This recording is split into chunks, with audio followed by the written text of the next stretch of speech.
तुम्ही कधी असं माहिती घेतली काय विशेष काय एवढं काय सांगता आलं का तुम्हाला?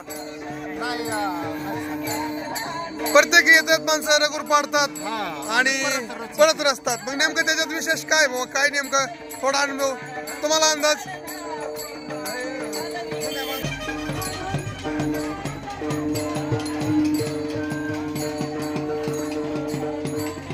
माऊली ही कशासाठी घर असल्या जाते रगूर?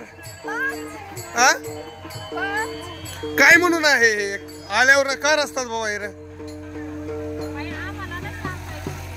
विशेष काय आहे असं सांगा ना, सांगा काय विशेष? थोडा अंदाज असेल ना, कुणी काहीतरी सांगितलं असेल ना.